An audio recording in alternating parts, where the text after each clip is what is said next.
yawa to masha Allah alhamdulillah ga mu a wannan aisito ne ga mu a sitan Alhaji Gambo a sukuna ina bayani kamar yadda yake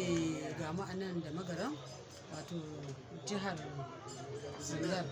yawa jamhuriyar Nijar ga mu a shagon Alhaji Gambo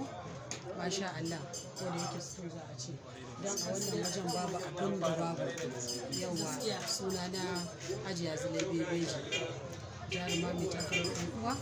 masana'antar Kano mun kawo wannan ziyara tare da ɗan uwa abokin aiki ga shi nan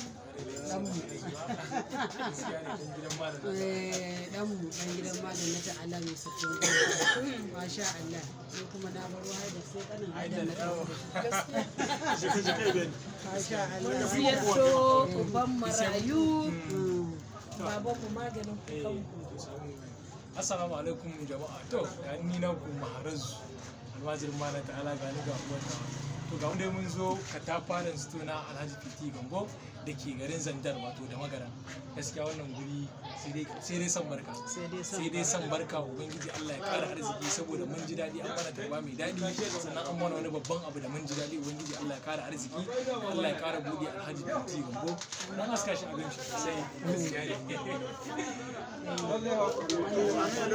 Bayan gaisuwa da fata alheri lalle gabatarwa ga 'yan uwana na Kano da suka kawo ziyara ina musu fata alheri kuma ina addu'a yadda suka mana addu'a ubangiji Allah mayar da su gida lafiya sun zo wajen aure ne kuma aka ce suka ji labari